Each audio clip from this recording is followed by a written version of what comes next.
Hello everyone, how are you doing today? My name is Dr. Iyabo. Welcome to my YouTube channel. I'm the Money to Your Honey coach. My channel is where you'll find everything business and lifestyle videos, everything you need to make your money and to attract your honey, and all of the other lifestyle topics in between. So welcome to my channel. If you've never met me, quickly, I'm a board certified pediatrician, a physician entrepreneur. I'm also a serial entrepreneur. I own a few other income streams. I'm a lifestyle blogger. I'm a business and lifestyle coach for women. If you'd like to sign up for my coaching, make sure that you read the description in this video and you can sign up on my website. I'm also an author. My book Permanent Happiness is on Amazon, and I'm a motivational speaker, and I'm a mom and wife. I'm a mom of 4 kids. So yes, I wear many hats, and I'm able to balance them all, and I want to help you do the same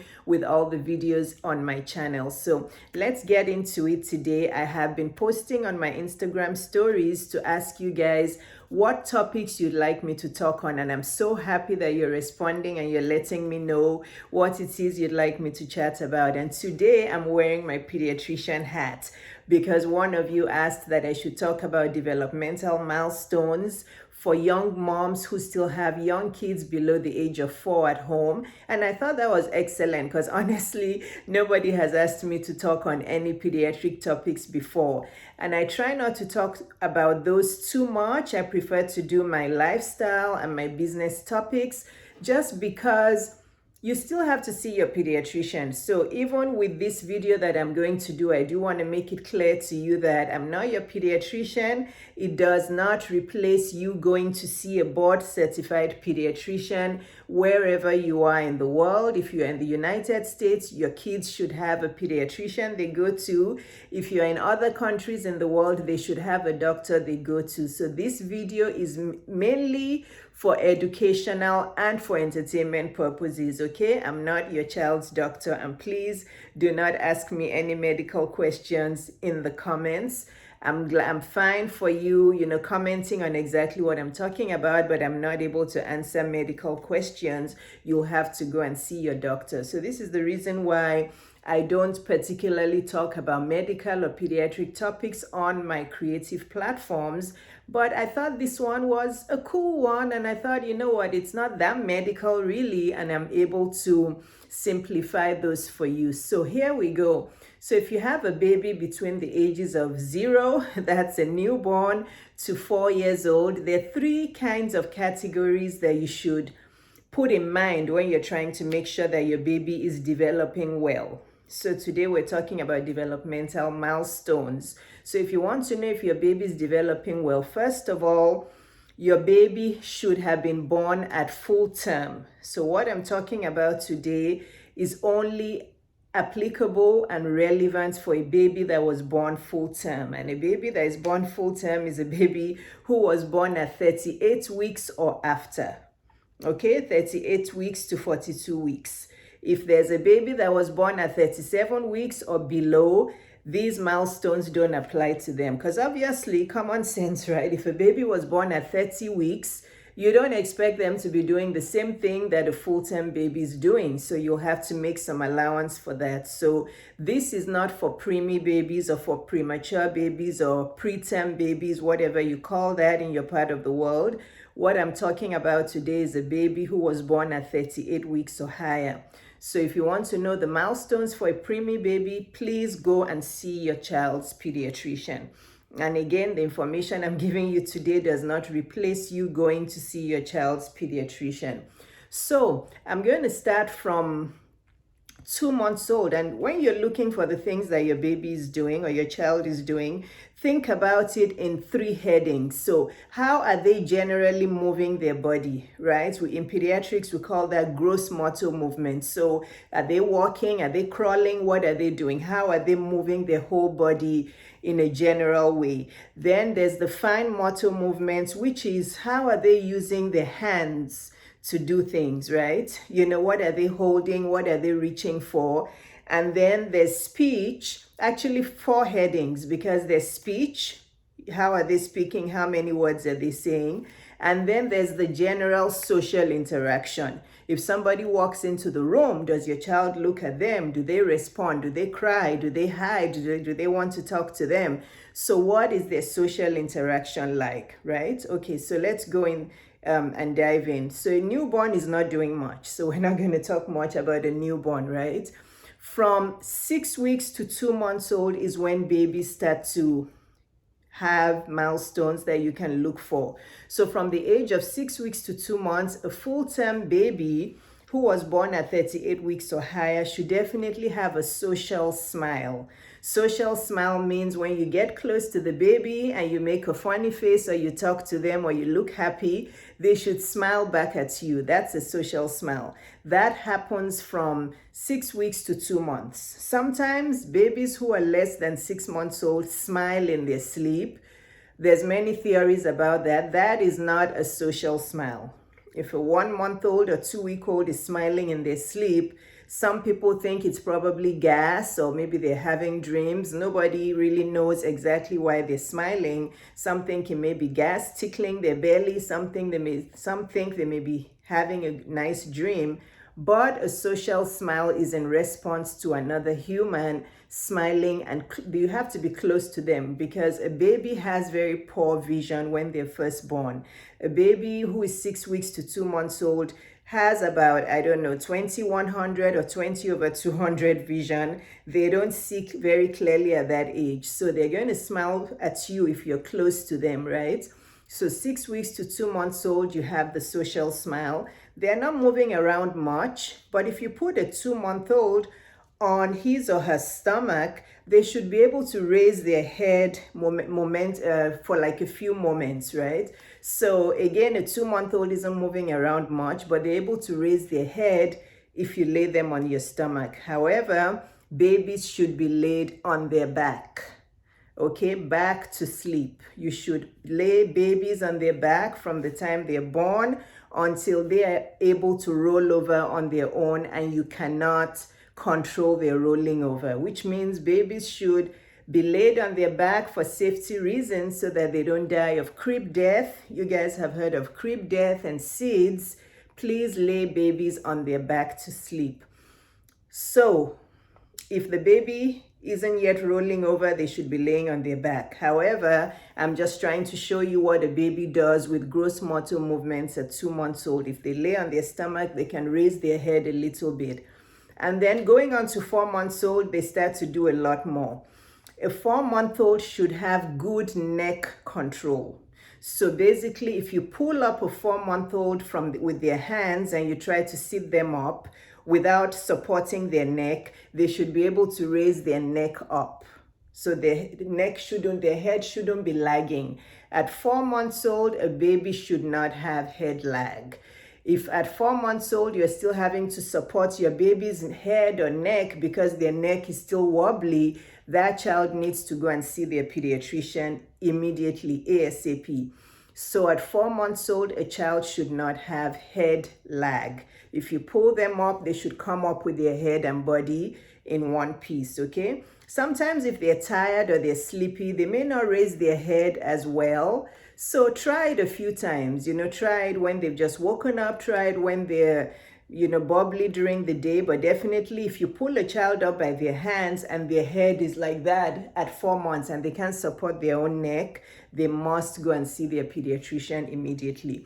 So that is like the gross movements for a 4-month-old. Also, some 4-month-olds are able to roll over. Yes, at 4 months old, if you lay some babies on their stomach, they're able to flip onto their back.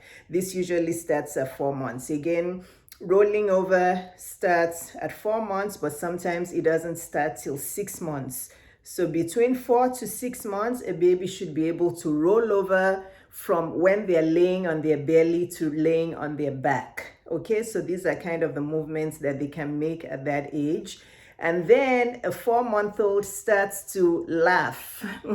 They can laugh, they can babble. If you play with a 4-month-old and you're making a funny, goofy face, they'll be able to laugh and giggle back at you. Actually, I didn't say a 2-month-old can make some sounds. Not actual laughing. A 2-month-old will smile, but they also make cooing sounds. So they can make some sounds, but they're not laughing. But a 4-month-old does start to laugh if you're making a funny, goofy face at them. So at 4 months old, the child should have good neck control. They may be able to roll over, but some babies don't roll over till 6 months. That's fine. And then they're also able to laugh and babble. And at 2 and 4 months old, if you put something in a child's hand, they will grasp it. So they do have a grasp reflex. So they're not able to reach for things, but if you put something in their hand at 2 and 4 months old, they will grab it and they won't let it go.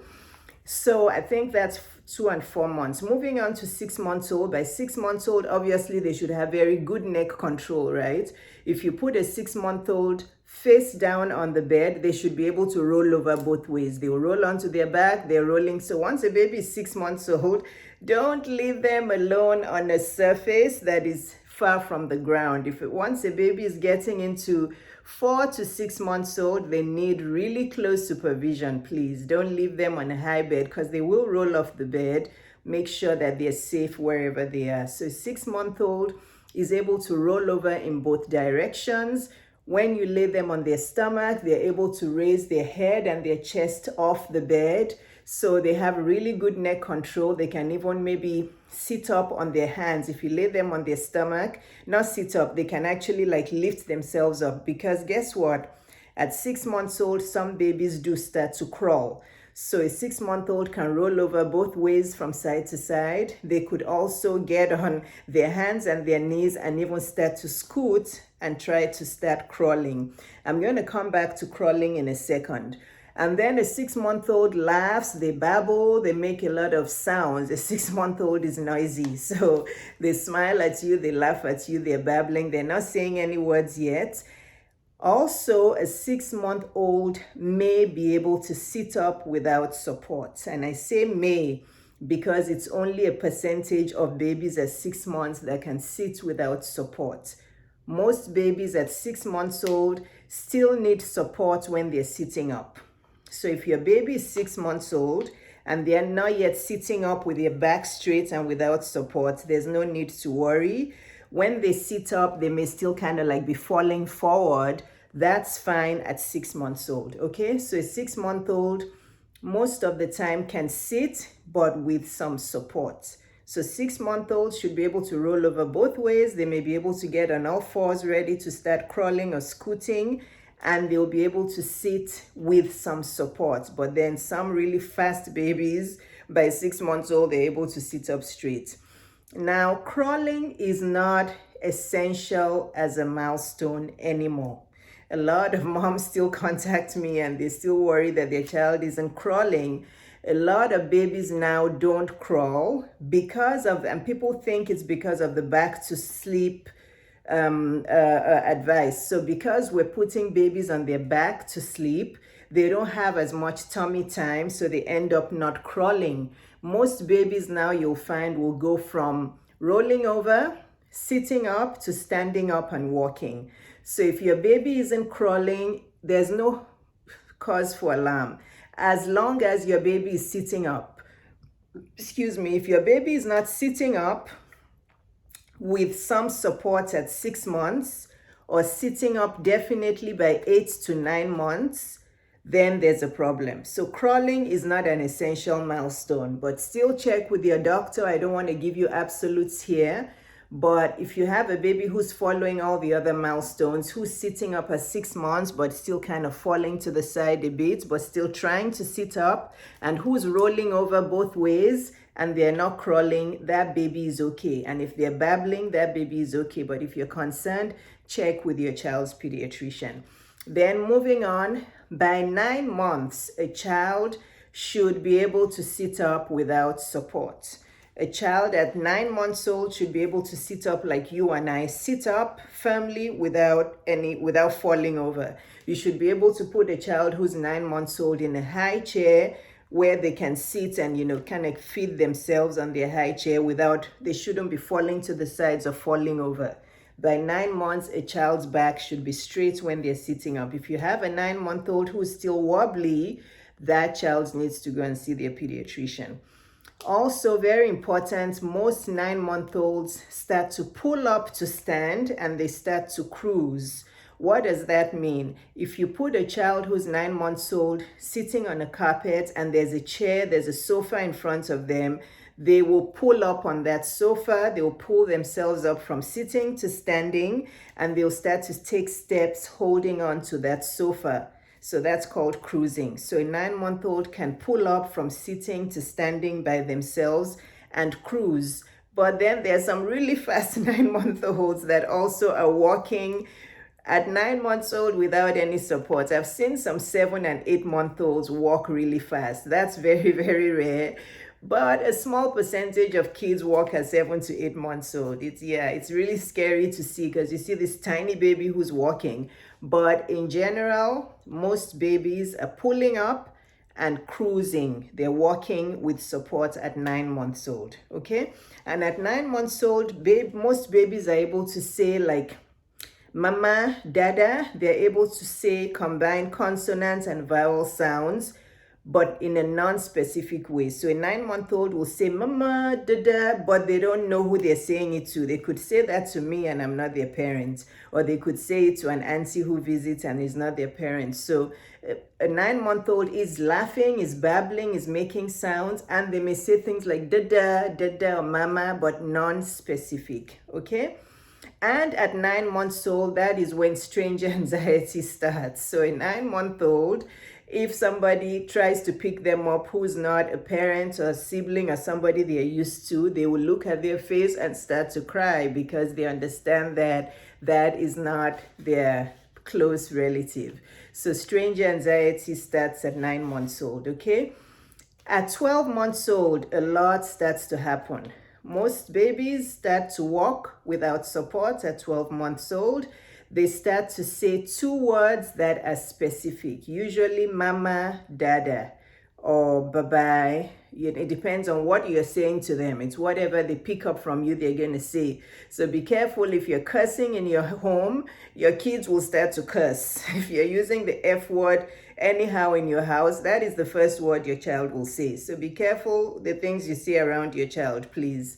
So at 12 months old, most babies are able to say at least 2 words, and they're specific about it. So if they say mama, they know it's you. If they say dada, they know it's you. Bye-bye, they probably will try to point or do something with their hand because they've seen you do it.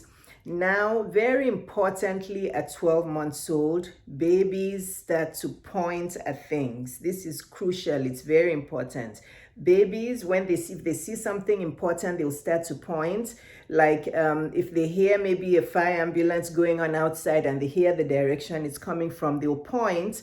Or if they see something like a toy in the corner, they'll point at it. So babies start to point at 12 months old. So at 12 months old, most babies are walking.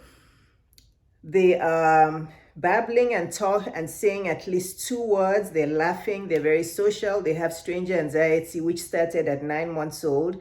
If a 12-month-old sees a stranger try to pick them up or get close to them, they will run away or resist or try to cry. And also they start to point. These are very important. Let's talk about walking and settle that quickly. Most full-term babies walk at 12 months, but not all of them walk at 12 months, okay? So if your child doesn't walk till 15 or 18 months, they're fine. However, 18 months is the cutoff point. If your child is not walking unassisted by 18 months, please take them to see your pediatrician. Yes, most kids who are born full-term, not most, all children should be walking without support at 18 months. So please note that 18 months is the cutoff point for walking. If your child isn't walking without support at 18 months, have them go and see their pediatrician. I hope I've repeated that enough. So 12 months, they have 2 words. 15 months, babies or toddlers start to have 5 words. So now I'm giving you the minimum words. You may find some 12-month-olds who say 5 words. Yes, some kids are really fast, but I'm giving you the minimum threshold. So if a child at 12 months old isn't saying any words at all, you need to start getting a little bit concerned. At 15 months, if they're not saying any words, you're going to be 1000% concerned, because a 15-month-old should be saying 5 words, okay? If a 15-month-old, listen to this carefully, out of this whole video, this is the most important thing, because I know many of you may have a child, you're thinking maybe autistic or may have some developmental delay. If you have a child who is 15 months old, who was born at term, who was born at 38 weeks or after, and at 15 months they don't have any words at all, and they're not pointing, that child is autistic until proven otherwise. Yes, that's one of the things I can tell you.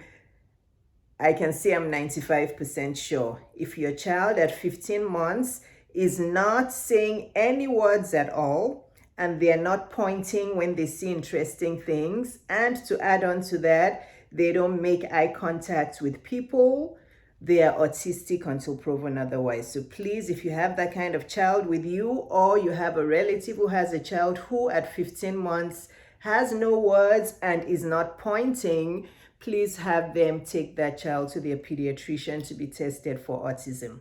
So at 15 months, again, most kids should be walking. Most kids will be walking unsupported at 15 months. They will have more words, at least minimum 5 words, and they will be pointing, and they will have good social eye contact. They will be playing with other toddlers. You know, at 15 months, a child is just all over the place, okay?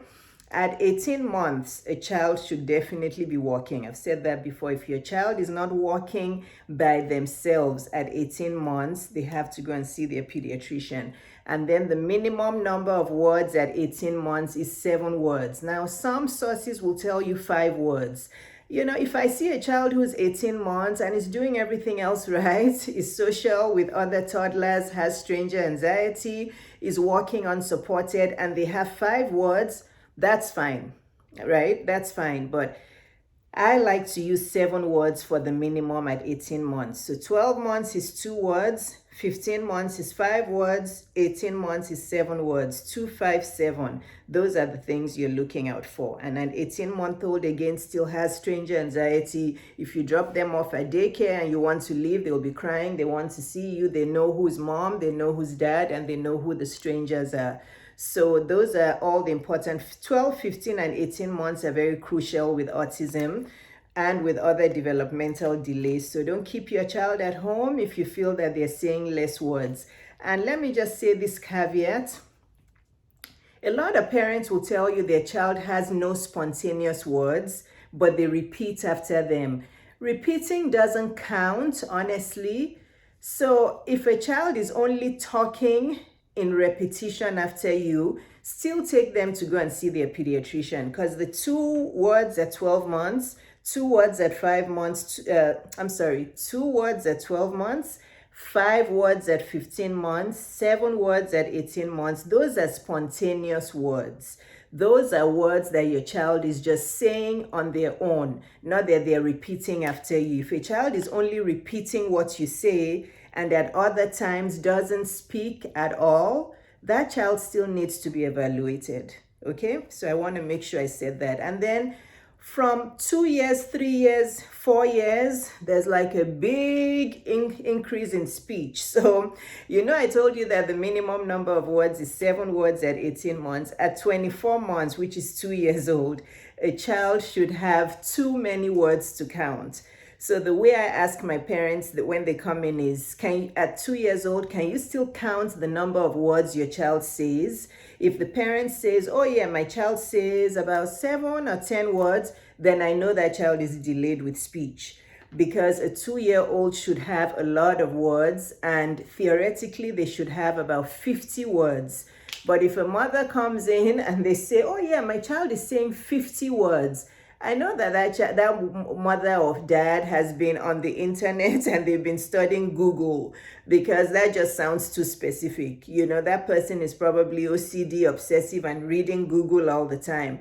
Because what they should say as a normal, natural parent is, oh, no, my child says many words. He has so many words in his vocabulary. I don't even know how many. But if they give you the specific answer you want to hear, then you may want to take that with a pinch of salt and tell them to go home and start writing down every word that the child is saying and bring it back to you in a week. Because I won't believe that kind of parent who gives me the correct, accurate answer I want to hear. What they should say is, my child is saying a lot of words. And then we usually ask and say, what are those words? Give me a few of those words. So a 2-year-old should have a lot of words, too many to count. They should also be making about 2 to 3 word phrases.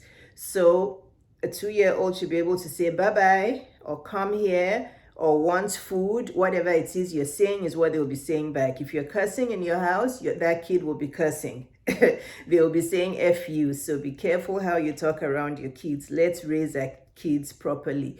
So too many words to count at 2 years old, 2 to 3 word phrases. Stranger and separation anxiety is still increasing. Obviously, the 2-year-old is running around. They can walk very well, right? They're able to play games and all of that.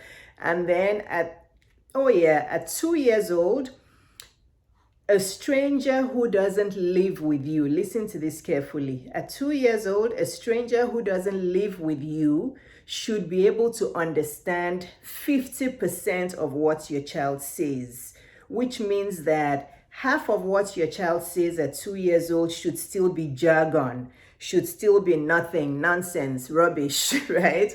So a 2-year-old, half of the time, they'll say things that you can understand. The other half, they'll be jargoning, what we call jargon, which means they're saying things nobody understands, okay? Hope you got that. Because at 3 years old, the percentage increases, and 75%, that's how you remember. So at 3 years old, of course, the child's vocabulary should be increasing. So by 3 years old, a total stranger who comes to visit you, who doesn't live with you, should be able to understand 75% of what your child says. If somebody is visiting your home and they keep asking you, what's your child saying? He's talking to me, but I don't understand what he's saying. Excuse me, yeah, Dr. Iyabo, can you tell me what your child is saying? If they're saying that to you all the time and they cannot make out what your child is saying, that child needs to be evaluated. And the reason why we ask this history like that, well, we say, if the person doesn't live with you, what do they think? Is because if you live with a child, sooner or later, you'll start to figure out what it is they're saying, even if other people don't understand it, right? So because you'll figure out what they're saying, but if somebody who doesn't live with you can't understand them at all, that's a red flag. You have to take that child to be seen. So at 2 years old, a total stranger should be able to understand 50% of what your child says. They should have too many words to count. They should have 2 to 3 word phrases. At 3 years old, somebody who doesn't live with you should be able to understand 75% of what your child says, and they should have like 2, 3, 4 word phrases. At 4 years old, that child is fully developed speech-wise. At 4 years old, your child should be speaking like you and I. Your child should have 100% comprehensible speech. Everybody should be able to understand what your 4-year-old is saying completely. They should be talking in full sentences. So those are the developmental milestones for a child. I think I didn't talk about fine motor much, but at 6 months old, your child should be able to start reaching for things. So let's say at 6 months old, you have like, I don't know, a toy, their favorite toy, like 1 foot away from them on the bed. They should be able to reach for it and try to grab it, right?